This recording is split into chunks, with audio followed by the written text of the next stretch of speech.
Hi, I'm Keith Strunk, producer and co-host of the Liars Club podcast.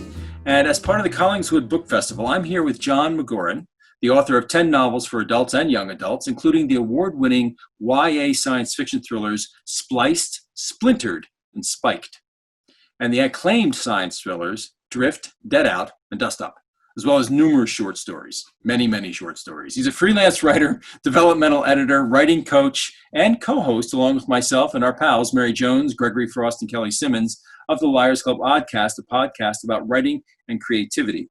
And it's kind of a real pleasure to be talking to Jon, because I talk to him all the time as a co-host, but it's kind of fun to be actually interviewing him and talking to him about his books.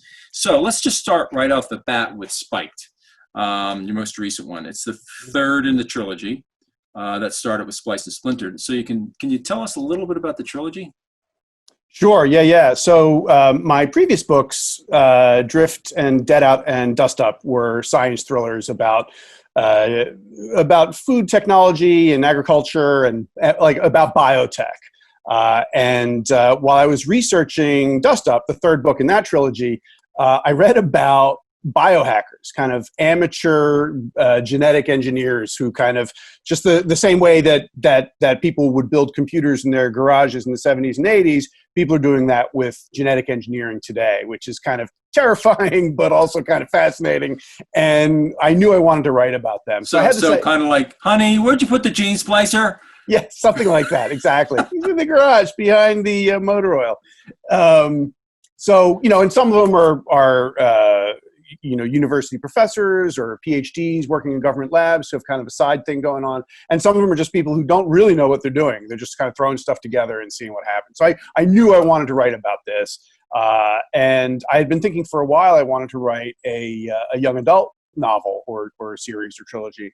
So I had this idea, what if a couple of decades in the future, 40, 50, 60 years in the future, genetic engineering technology becomes such a mature technology that it's available on the street as a form of body modification. And people could, instead of getting gauges or implants or, whatever extreme body modification is today, they could get themselves spliced with animal DNA and alter themselves in different ways.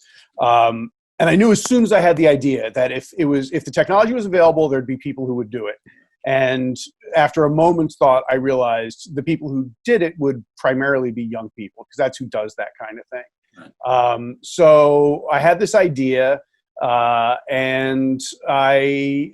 basically that's what it's about. It's about, these young people in the future who alter themselves with animal DNA and kind of change themselves in different ways, subtle ways. It's not, they're not werewolves, they're not superheroes. It's mostly cosmetic. But it was really interesting to kind of flesh out the idea, because, I knew that there would be people who would do it, but I didn't know exactly why.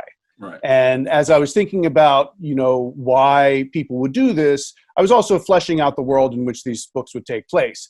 And I realized immediately that if it was, in this time frame, 40, 50, 60 years in the future, that if I didn't include climate change as part of the world building, that I was kind of denying that climate change was a reality now. And I absolutely did not want to do that, because I think it's the most important issue of our day. Right.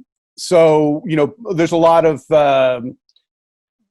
climate change informs the world building. There's extreme weather, there's rising sea levels, that sort of thing. But another aspect of climate change is mass extinction. We're losing a lot of animal species, and we're at risk of losing even more.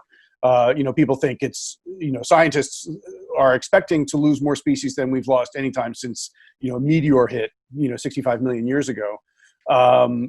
So I realized that would inform why people would do this, that, they're kind of trying to preserve the species that are going extinct, or to honor them, to make a statement of solidarity with the natural world and say, as opposed to with the humanity that is destroying it. So I went through this kind of thought process where I realized that that's why people would get spliced. So that was kind of this process of figuring out how the world in which the books take place would impact the characters and why they did this. But then I also have to think about, well, how would they impact the world in which they existed? And, this was, I don't know, 5 years ago, I guess, or whatever. But already, I mean, there's always been an unfortunate thread of xenophobia in American society and politics, and globally as well. You know, some places more than others, and sometimes more than others. But it really seemed like even then it was coming to the fore, and it has really come to the fore since then in a very, very unfortunate and alarming way. But I realized that some people would treat the chimeras, that's what the kids who get themselves spliced, that's what they call themselves, that would treat them with hatred and fear, you know, that there would be, you know, some serious xenophobia.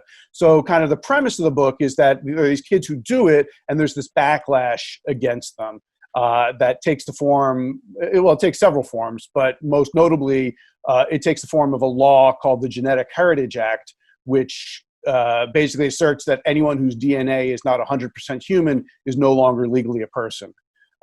So the book is about, you know, the main character is this young woman, Jimmy Corcoran, 16, high school student, and her best friend is kind of dealing with a terribly abusive father, and he runs away, and he's going to get spliced and become a chimera. And Jimmy's alarmed by this because she doesn't know any chimeras. It's a fringe kind of thing. And since she doesn't know them, she doesn't hate them. She doesn't fear them. She definitely thinks that the people, you know, leading the backlash against them are wrong, but she's kind of creeped out by them. So she chases after him. You know, she kind of enters the world of chimeras in an effort to prevent him from getting spliced. And as she does so, she kind of learns more about what the chimeras are facing, why they're doing what they're doing. She learns to understand them and respect them, and in some cases love them. And I think it's kind of an interesting story in an interesting near future world that's very recognizable, but with some important differences. It's a lot like today, but in some ways it's not. It takes a near future look at a lot of important issues that we're confronted with today. Right. Which is sort of where as I'm hearing you talk about it, I'm thinking about the whole near future reality of this thing where it's not that far afield from where we are now. And you can see that as you talk about how some of these things extrapolate out, you know, they're based on things that are happening now. So as you look at that, I know that when you read the book, I mean, there's a couple of places my mind goes, but I know the technologies themselves, when you talk about genetic splicing, computer implants, you really do take them a step farther in this thing. So what's real in this? Like what's real in terms of what we can do, and what's fictional, right? In terms of the technology, and in terms of the ethical questions that they raise, how did you, what's that about for you? Yeah, it's an important part of the book. You know, I think that's, definitely, you know, when you're writing, I like to write books about ideas, that have ideas, important, interesting ideas at their core. Definitely my thinking is that any book, the most important thing is the characters, you know, that you can identify with the characters, and the plot is really important, but the ideas and themes are really important to me as well. So I guess the two main technologies, as you said, I mean, there's a lot, you know, there's some interesting kind of minor technologies of like power infrastructure, energy infrastructure, and how that kind of shapes our cities and our suburbs, and how life, you know, they shape life. So the main technologies are the gene splicing and the computer implants. The guy who leads the backlash against the chimeras is this politically ambitious tech billionaire who has made his fortune selling computer implants that people, you know, would have implanted in their brains. One of the things that defines this world is that the internet has collapsed. It's no longer there, and the cell phone infrastructure has collapsed. It's not available unless you have one of these computer implants, which are very expensive. So it kind of talks about the kind of the digital divide, which is a reality today, but becomes more pronounced. Only rich people can get these implants, so only they have access to the information and the ability to run calculations, kind of computer enhanced, that sort of thing. The gene splicing technology is based on gene therapy technologies that are in use today. And for the purposes of the book, I used one of them, which basically uses viruses as a vector to kind of insert these gene snippets, throughout the body. So basically, there's like a carrier virus that you take, and it infects all of your cells, and it injects this little snippet of DNA into your cells and changes you in whatever way.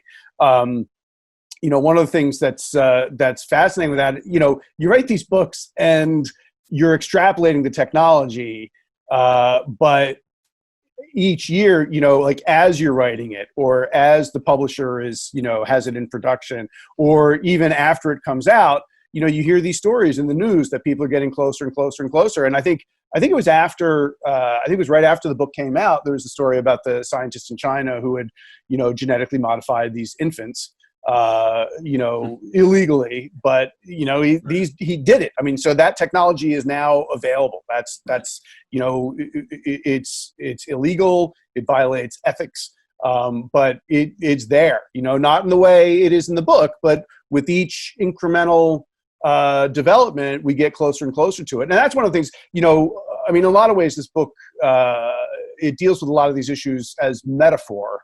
But it also is about these technologies that are real and that are coming. And, there are, I think, some interesting issues and themes, to ponder now. But at some point, there are going to be nuts and bolts decisions that have to be made about how much can you change yourself and still be human, and that's one of the kind of, it's almost a fake issue in the book because the changes are so slight, but that's kind of what the kind of logical underpinning of the argument against the chimeras. The technology, in the book, it's like you go into this, it's kind of like a drug house, like an abandoned house somewhere where a guy, street corner geneticist, they call themselves genies, and you get this splice. And if you're a rich kid, you go to a spa somewhere in Switzerland or something and you get spliced there. If you're a poor kid, you go into one of these, abandoned houses where a genie is set up temporarily. The other technology is the, getting back to the computer implants, which, that's kind of a background theme in the first two books. I mean, it's an important part of it. And it's an important driver of plot in the second book. But in the third book, it really comes to the fore, and I get to kind of drill down on that and explore that more deeply, which is fascinating. So with that, same thing. It's like the scientists are working on different kind of these like skull caps with electrodes that can kind of sense brain waves, electrical waves going through the brain. There are also implants that are used, and just like a month or two after, just a couple months after Spiked came out, Elon Musk unveils his newest iteration of the brain implants that he's working on. So it really is, it's remarkable, and it's one of the most exciting things. I mean, it's it's terrifying because you're always afraid that that some cool idea that you had over the course of the year or so, or 2 years or whatever, that it takes you to write the book, and then the year that it goes through production before it gets published, that it's going to come out and be commonplace. And Right. It's like, why is this guy writing about something that's already available? As if it's like this cool future tech. But in the, so that, definitely it's extrapolated out, but it is Right. coming. So among the ethical implications and the technical implications, but two of the ideas that I kind of touch on, well, there's several ideas. One is, a lot of people, when I give talks, I ask people, well, would you get, if you can get a computer implant, would you? And most of the people say no. And then I say, well, what if all your rivals at work, what if your competitors all had it, and they suddenly had these abilities that you didn't have? And it's like performance enhancing drugs in sports. Like some people take performance enhancing drugs because they want an unfair advantage, but some people don't want to take them, but they see that their competitors are taking them and they're being left behind, and they feel like in order to remain competitive they have to. And that's a really dangerous kind of calculus, and a very powerful one. So that's what happens in the third book. The implants start to get more and more widespread because more and more people are feeling, they're seeing their competitors leave them behind. Right. But some of the other ideas are what happens as the, implants become more and more powerful, and suddenly you have these implants that are smarter than the brains that they're implanted into. You know, what happens when the balance of power inside that skull starts to shift, which is, you know, fascinating and terrifying, you know, you know, but, you know, really interesting to write about and hopefully to read about. Well, you clearly have a fascination with slippery slopes. Yes. To say the least. Yep. So one last quick one, because I'm time-wise, I think we're running close to time. Okay. But in terms of the world building for this particular piece, you have so much to draw upon. Yeah. It's like unbelievable. So how did you choose? With everything changing and moving at this pace that it's changing, how did you choose what to put in there and create it? Because it's a fascinating world. Well, you know, it's one of my struggles as a writer is, you know, not putting too much in, you know. I love a book with lots of fascinating ideas, but if it's too much, it just bogs it down and it gets in the way of the story, and it can never get in the way of the story. You know, if you allow your ideas to bog down your story, whether those ideas are like important ethical things or just cool technology or just interesting thought, you know, experiments, no one's going to get to it if the characters aren't compelling, if the story isn't fun or interesting, you know, in whatever way you choose to write it. So, you know, there's a lot of ways, a lot of different directions it could have gone, and kind of reining things in and limiting it, you know, because one of the things that I really wanted to accomplish with this book, it's not far future, you know, it's not the distant future, it's near future. And I wanted it to be like a very recognizable from today, you know, a world that was very recognizable as having evolved out of ours, with a lot of kind of familiar elements, and then some that are just really, really different. So there's a number of things, you know, that are in there. And one of them, you know, one of the things that you know, we're probably not going to have really much time to talk about, but there, you know, in the backstory of the books, there is a pandemic.